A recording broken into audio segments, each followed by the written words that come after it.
Hello बच्चों, स्वागत है आप सभी का एक नई वीडियो में। इससे पिछले वीडियो में हमने बात की थी वायरसेस की। आज हम वायरस के जैसे कुछ और इन्फेक्शियस एजेंट्स के बारे में बात करने वाले हैं। वायरस के अलावा भी कई सारे ऐसे पार्टिकल्स हैं जो निर्जीव हैं, लेकिन वो कई प्रकार से जीवों को इफेक्ट करते हैं, बीमारियां फैलाते हैं। और आज हम एक के बाद एक इन इन्फेक्शियस एजेंट्स को पढ़ने वाले हैं। आज की इस वीडियो में हम बात करने वाले हैं वायरॉइड की, प्रायन की, वायरियन की और वायरिसॉइड की। तो चलिए शुरू करते हैं आज की वीडियो। तो सबसे पहले हम देखते हैं वायरॉइड को। देखिए, viroid single stranded circular RNA है विदाउट प्रोटीन कोट। इससे पिछली वीडियो में जब हम वायरस पढ़ रहे थे तो आपने देखा होगा वायरस में दो चीजें ही होती हैं, एक तो प्रोटीन का कोट और अंदर उसका जेनेटिक मटेरियल डीएनए या आरएनए। इसके अलावा इनमें कुछ भी नहीं पाया जाता है। तो यहां पर सिर्फ आरएनए ही है, यानी ये प्रोटीन कोट नहीं होगा बाहरी, सिर्फ अंदर का आरएनए होगा, वो भी सर्कुलर होगा, गोल जुड़ा हुआ दोनों एंड से। तो केवल सर्कुलर आरएनए ये है, इनमें प्रोटीन का कोट नहीं पाया जाता। तो ये हाफ वायरस कह सकते हो इनको आप। इनमें रिलेटिवली स्मॉल साइज होता है। अगर इसके साइज की हम बात करें तो वायरस से 100 गुना ज्यादा छोटे होते हैं, 100 times more smaller than viruses.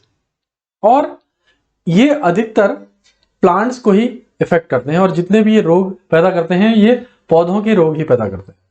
T dinar एक वैज्ञानिक थे, 1917 में उन्होंने इस वायरॉइड को सब वायरस पैथोजन नाम दिया था सबसे पहले। खेती में इसकी बहुत महत्वपूर्ण भूमिका है, बिकॉज एग्रीकल्चर में जो अलग अलग प्लांट्स होते हैं इनको ये इफेक्ट करता है, उनमें बहुत सारी बीमारियां पैदा करता है। जैसे पोटैटो स्पिंडल ट्यूबर जो रोग है वो पोटैटो स्पिंडल ट्यूबर वायरॉइड के कारण होता है। हालांकि इनमें प्रोटीन कोट नहीं है, तब भी इनके जो आरएनए के पार्टिकल्स होते हैं ये आपस में एंड टू एंड जुड़ जाते हैं, और ये आरएनए के जो पार्टिकल्स हैं वो रॉड शेप्ड स्ट्रक्चर बना लेते हैं, जिससे कि इन्हें प्लांट के शरीर के अंदर घुसने में आसानी हो। प्लांट के शरीर में कहीं वुंड्स हो, कटा फटा हो, और तो वहां से ये एंट्री कर लेते हैं बॉडी के अंदर और इन्फेक्शन फैलाते हैं और प्लांट में बीमारियां पैदा करते हैं। इसके बाद दूसरा जो पार्टिकल है वो है प्रायन। इन्हें स्लो वायरसेस भी कहा जाता है। प्रायन सिर्फ प्रोटीन के बने रहते हैं। देखिए, एक दूसरे के अपोजिट ही है। ये सिर्फ आरएनए का बना हुआ है और ये सिर्फ प्रोटीन का बना हुआ है। अगर दोनों को मिला दे तो ये वायरस का स्ट्रक्चर हो सकता है, लेकिन ये अलग अलग चीजें हैं। देखिए, स्लो वायरस प्रोटीन के ही पार्टिकल्स हैं ओनली, और ये प्रोटीन की मिसफोल्डिंग के कारण बनते हैं।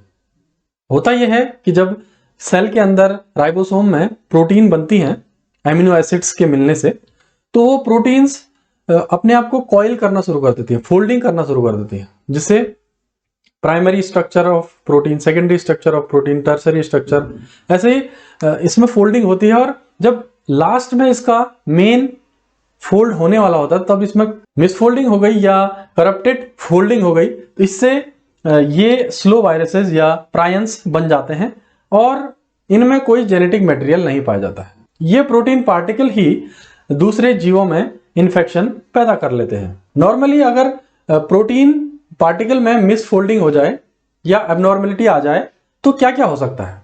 पहला, ये सेल को डैमेज कर सकता है। जिस सेल में ये प्रोटीन बनी हुई है उसी सेल को भी ये डैमेज कर सकता है, और दूसरे बहुत सारी आसपास की सेल, सराउंडिंग सेल्स को अगर डैमेज करेगा तो जो अंग है उसे नुकसान पहुंच सकता है, ऑर्गन को डैमेज हो सकता है।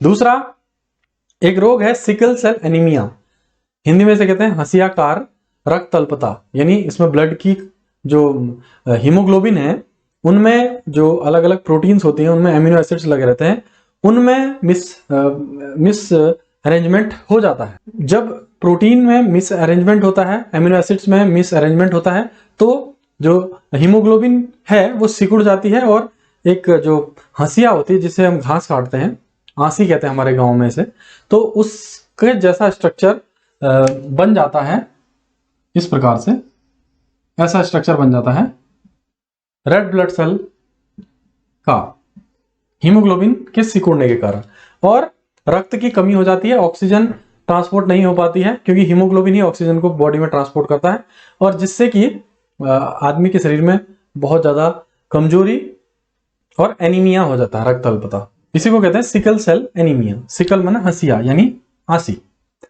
उसके बाद एक बहुत ही ज्यादा घातक रोग ये पैदा करता है जिसका नाम है न्यूरो डिजेनरेटिव डिजीज। हमारे ब्रेन स्पाइनल कॉर्ड में ये इफेक्ट करता है और एक रोग पैदा करता है जिसे कहते हैं हम TSE, ट्रांसमिसेबल स्पॉन्जिफॉर्म एनसेफेलोपैथी। तो ये ट्रांसमिसेबल स्पॉन्जिफॉर्म एनसेफेलोपैथी फैलती है इस प्रायन से, और दिमाग की जो सेल्स हैं उनमें ये प्रोटीन जाकर जो वहाँ अलग अलग ग्रे मैटर, व्हाइट मैटर और न्यूरॉन्स हैं उनको बहुत ज़्यादा इफेक्ट करता है, और बहुत ब्रेन को अगर डैमेज कर देगा तो पूरा शरीर ही डैमेज हो जाता है, लकवा पड़ जाता है और बहुत सारी चीज़ें हो सकती हैं, इसलिए ये बहुत ज़्यादा घातक होता है। तो यहाँ पर हमने वायरॉइड जो प्लांट को इफेक्ट करता है और प्रायन जो एनिमल को इफेक्ट करता है इसको पढ़ा। इसके बाद अगला पॉइंट आता है वायरियन। ये शब्द कई बार लिखा जाता है, पूछा जाता है और हम कंफ्यूज हो जाते हैं कि वायरियन है क्या। एक्चुअली ये वायरस का ही दूसरा नाम है। जो वायरस हमने पिछली वीडियो में पढ़ा और डिटेल में उसका स्ट्रक्चर, क्लासिफिकेशन ये सब कुछ देखा था, तो वही वायरियन कहलाता है। ये एक सिंगल वायरस को जो कंप्लीट हो और इन्फेक्शन पैदा करता हो, उस वायरस पार्टिकल को हम कहेंगे वायरियन। सिंगुलर है ये वायरियन। और इसमें दो चीजें होती हैं, आपको पता ही है वायरस में, प्रोटीन कोड और या तो DNA या RNA। और जो प्रोटीन कोड होता है उसे कैप्सिड भी कहते हैं हम, बाहरी कैप्सिड, और अंदर न्यूक्लिक एसिड DNA या RNA। और कैप्सिड प्लस न्यूक्लिक एसिड को हम कंबाइंडली बोलते हैं न्यूक्लियोकैप्सिड। तो ये वायरस न्यूक्लियोकैप्सिड है जिसमें प्रोटीन कोड और DNA RNA पाए जाते हैं। वायरस में कुछ मात्रा में एंजाइम्स भी पाए जाते हैं। जो छोटे सिंपल वायरस होते हैं उनमें कम एंजाइम होते हैं, कम नंबर ऑफ प्रोटीन होते हैं, लेकिन जो बड़े बड़े या साइज में रिलेटिवली कॉम्प्लेक्स जो वायरसेस हैं उनमें 3-4 हजार टाइप के एंजाइम भी पाए जा सकते हैं। कभी कभी ऐसा कहा गया है, लिखा हुआ है इंटरनेट पर। और इसमें ये एडिशनल प्रोटीन होते हैं। नॉर्मली DNA RNA और सिर्फ प्रोटीन का कोट ही नॉर्मली पाया जाता है, लेकिन कभी कभी बीच में एडिशनल प्रोटीन भी एंजाइम के रूप में पाए जाते हैं। तो ये है वायरियन या वायरस।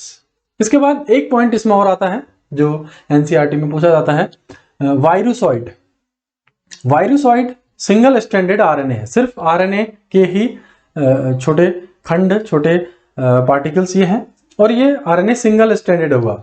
देखिए स्ट्रैंडेड का मतलब होता है दो लेयर होती हैं न्यूक्लियोटाइड्स की, वो। अब न्यूक्लियोटाइड क्या होता है, न्यूक्लियोसाइड क्या होता है, और ये स्ट्रैंड्स क्या होते हैं, ये सब हम 12th में डिटेल में पढ़ने वाले हैं। इसके अलावा थोड़ा सा मैं आपको बता देता हूं कि जो DNA होता है वो इस प्रकार से दो न्यूक्लियोटाइड की जो सीरीज हैं या न्यूक्लियोटाइड की पॉलीमर्स हैं उनसे बना रहता है।